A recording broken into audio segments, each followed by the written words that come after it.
Assalamualaikum warahmatullahi wabarakatuh.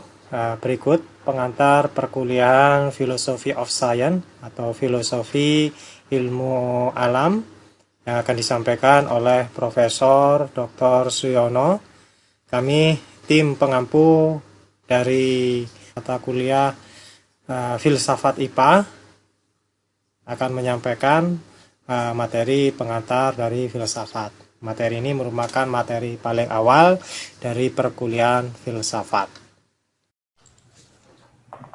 Kuliah kita dipandu oleh kita bertiga ya Pak Sami ya. Iya, Prof. Ya. Jadi saya, Prof. Harun Nasruddin dan Pak Sami ya, Pak Sami. Nah, kuliah kita itu kalau di dalam jadwal kuliah itu atau disiapkan namanya filsafat IPA. Filsafat IPA. Tapi saya itu cenderung menggunakan terminologi filsafat sains. Ya, dulu kayaknya namanya filsafat sains. Kenapa? Karena menurut saya istilah IPA itu kan sebenarnya secara filosofis istilah itu salah. Karena ilmu itu adalah esensi generalisasi dari pengetahuan. Jadi kalau ditulis ilmu pengetahuan gitu itu sebenarnya ada duplikasi yang nggak penting ya. Jadi yang benar ya ilmu alam.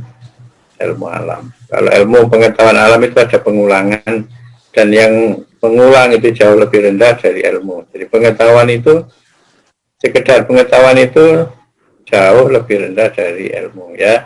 Jadi biar Anda kuliah filsafat ini benar-benar ngerti falsafahnya ya. Tapi nanti ikuti dalam penulisan KRS dan lain-lain ya ikuti yang ada di kurikulum itu ya. Tapi paling enggak saya jelaskan sebenarnya istilah itu jadi kayak fakultas MIPA apa itu sebenarnya ya salah. Yang benar ya FMIA gitu. Enggak pakai pengetahuan. Ya enggak apa-apa itu tetap saya jelaskan. Nah, dalam kuliah ini, dalam tatap muka awal ini, saya ingin sampaikan kesepakatan-kesepakatan ya yang harus kita patuhi bersama. Jadi nama mata kuliah ini adalah filsafat IPA gitu ya, dengan bobot 2 SKS.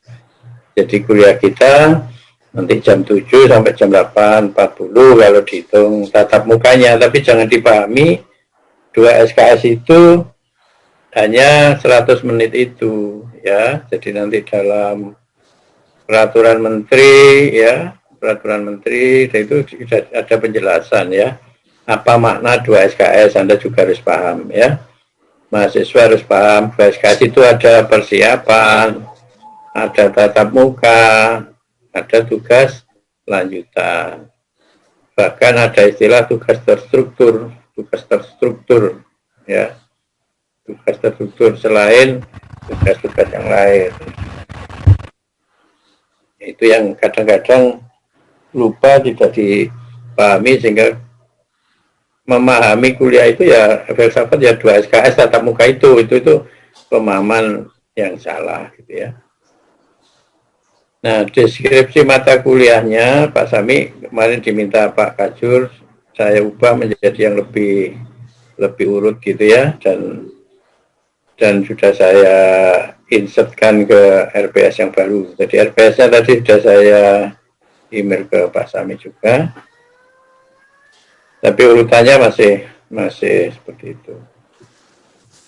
Jadi kuliah kita adalah akan mengkaji tentang 3 komponen keilmuan. Apa saja 3 komponen keilmuan itu adalah scientific product, scientific method, dan scientific attitude atau disebut sikap ilmiah. Jadi ada produk ilmiah, metode ilmiah, dan sikap ilmiah. Termasuk di dalamnya tentang tool of science, alat yang dipakai untuk mengembangkan sains. Kalau kita ya kimia gitu ya. mengembangkan kimia. Nah, nanti juga harus diperhatikan untuk Anda yang pendidikan kimia, juga harus diperhatikan bagaimana kimia itu harus diajarkan. Seperti bagaimana saintis mengembangkan kimia. Nah, apa tool of science itu saya tuliskan di situ, itu urut itu ya. Urut bahasa, logika, matematika, dan statistika. Artinya yang paling vital itu ya bahasa. Kalau Anda nggak punya bahasa, tidak akan bisa mengembangkan ilmu. Dan bahasa itu jangan dipahami sebagai bahasa verbal saja, tapi ada bahasa isyarat ya. Kemudian kita akan mengembangkan ilmu dengan mengajukan pertanyaan dari 3 level ya. Jadi pertanyaan pertama adalah pertanyaan ontologi, yang kedua epistemologi, dan yang ketiga ada aksiologi. Kemudian pemikiran-pemikiran dan cara-cara berpikir filosof. Itu nanti akan kita ambilkan beberapa ya yang dapat diratifikasi dalam pembelajaran kimia dan atau pengkajian kimia. Ya, untuk Anda yang pendidikan kimia ya nanti diaplikasikan dalam pembelajaran kimia. Nah, apa target akhirnya? Target akhir mata kuliah ini adalah kepada sebuah pemikiran yang bijaksana gitu ya. Bijaksana itu karena arti kata filsafat itu secara harfiah itu sebuah kebijaksanaan ya, sebuah kebijaksanaan. Nah, dalam hal ini ya kita kebijaksanaan dalam berpikir gitu ya. Kebijaksanaan ini kebijakan salah ini kebijaksanaan artinya yang mirip-mirip aja. Dan yang paling penting adalah memperkuat keimanan. Ya, jangan sampai kita memahami ilmu, memahami kimia secara filsafati justru menjauhkan keimanan kita. Jadi ini yang kita cegah. Jadi kita harus mempelajari kimia itu endingnya adalah sebuah penguatan terhadap keimanan. Ya, jadi Allah itu Maha Besar. Anda belajar kimia unsur, ya, unsur sekian banyak mempunyai karakteristik yang sendiri-sendiri, tetapi punya kemudian keteraturan seperti apa yang disukai oleh Allah, ya, sebuah keteraturan. Nah, kajian dalam kuliah ini nanti dilakukan secara ceramah seperti hari ini. Nah, biasanya juga dilanjutkan dengan diskusi, ya, nanti ada mungkin praktek, presentasi, Anda mempresentasikan tugasnya, dan kalau mungkin nanti ada chapter report.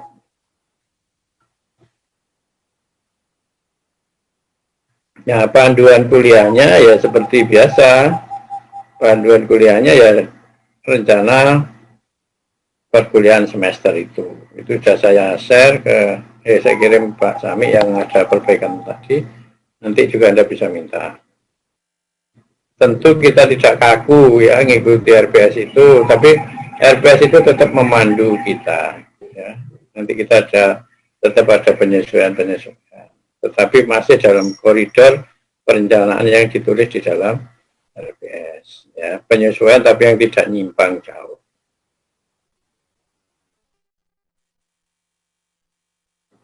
Nah, ini adalah beberapa poin yang patut nanti Anda baca lagi ya setelah PPT-nya dapat. Sementara Anda perhatikan aja, kita dalam hal ini adalah pengampu mata kuliah, saya, Pak Harun, Pak Sami, dan seluruh mahasiswa ya sepakat dalam kuliah ini adalah intinya adalah kita ini belajar berpikir tentang berpikir. Ya, coba Anda perhatikan, belajar berpikir tentang berpikir. Jadi kalau selama ini orang-orang hanya berpikir tentang apa gitu, itu kita justru dalam kuliah ini adalah memikirkan bagaimana seharusnya berpikir yang benar. Nah, ini kalau mahasiswa pendidikan itu sudah masuk wilayah pengetahuan metakognitif. Ya, pengetahuan yang menurut Red Bull, pengetahuan yang tertinggi ya. Ada pengetahuan faktual, konseptual, prosedural, dan metakognitif. Jadi dalam kuliah ini memang Anda sudah levelnya sudah harus memasuki wilayah tertinggi dari pengetahuan gitu ya. Nah, kita akan belajar berpikir dengan benar. Benar dalam batasan secara keilmuan. Kebenaran ilmiah namanya. Jadi kita akan latihan berpikir secara ilmiah. Tetapi karena kita sebagai orang yang beragama, kita tetap harus berusaha menjadikan kebenaran ilmiah itu menjadi penguat penerimaan kita atas kebenaran mutlak, yaitu kebenaran yang disampaikan lewat agama.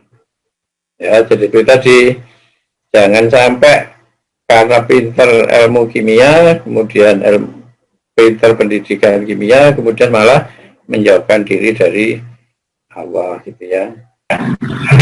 Sekali lagi, endingnya adalah kebijaksanaan. Bijaksana dalam berpikir, ya, sebuah kebijaksanaan.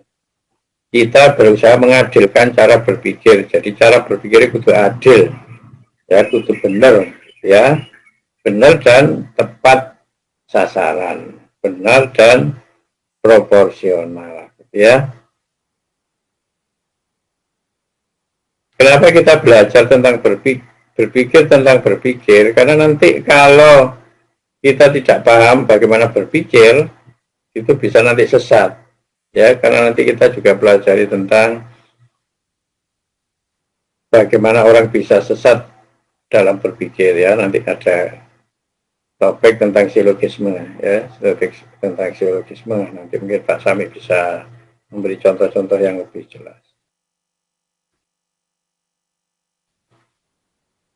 Nah, oleh karena itu saya ingin berikan catatan. Jadi kalau Anda ditanya antara agama dan ilmu itu seperti apa positioningnya, ya. Kalau agama itu berangkat dari kebenaran mutlak dan berakhir kepada kebenaran mutlak. Menggunakan kolbu, lah ini saya beri tanda petik. Kolbu itu yang mana kalau dalam tubuh kita ini ya? Kalau dibilang hati ya bukan hati saja, kalau dibilang otak ya mungkin kolbu itu adalah rangkaian dari kesemuanya itu. Nah, sementara ilmu itu berangkat dari keraguan. Makanya dalam metode ilmiah itu ada permasalahan. Permasalahan itu kan sesuatu yang harus dipecahkan. Sesuatu yang dipecahkan itu sebenarnya adalah sebuah keraguan. Ya, kalau ilmu itu berangkat dari keraguan dan berakhir kepada kebenaran yang tidak mutlak. Jadi tolong diingat, kebenaran dalam kimia itu tidak mutlak. Kebenaran yang masih relatif. Nah, kalau agama menggunakan kalbu, ilmu ini menggunakan pikiran, menggunakan pikir. Ya, jika kita masih harus belajar tentang bedanya pikiran dengan kalbu itu, masih harus berpikir tersendiri itu ya.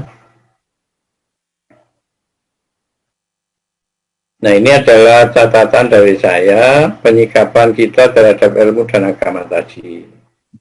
Jangan memisahkan antara ilmu dan agama. Jangan memisahkan antara ilmu dan agama. Jangan membayangkan ilmu dan agama itu sebagai dua lingkaran yang saling terpisah. Dan jangan pula menggambarkan sebagai dua lingkaran yang saling berinterseksi. Bisa bayangkan ya, interseksi itu kayak dua lingkaran ada sebagian yang tumpang tindih itu. Kalau Anda pahami seperti itu, kalau lingkaran yang terpisah tadi seolah agama sendiri, ilmu sendiri. kalau dua lingkar interseksi itu ada kesan agama dan ilmu satu kesatuan, sementara ada yang di luar itu. Oleh sebab itu, Anda harus berpikir ya berdasarkan mungkin hadis atau apa ya, ilmu yang diberikan Allah kepada manusia itu kan ibarat setetes air di lautan. Jadi kalau kita menggambarkan dengan lingkaran, maka ilmu itu adalah sebuah lingkaran yang sangat kecil di dalam lingkaran yang besarnya tak terhingga. Jadi ilmu itu tetap di dalam koridornya agama, ya. Biar kita tidak termasuk orang-orang yang nanti menjadikan ilmu dan agama itu berdiri sendiri-sendiri. Nah, jadi sekali lagi sebagai orang yang beragama, kita berusaha menjadikan kebenaran ilmiah itu menjadi penguat penerimaan kita atas kebenaran agama, gitu ya, kebenaran mutlak tadi. Sekali lagi, saya ulangi lagi, pemahaman kita terhadap ilmu intinya untuk memperkuat keimanan kita kepada Allah, ya.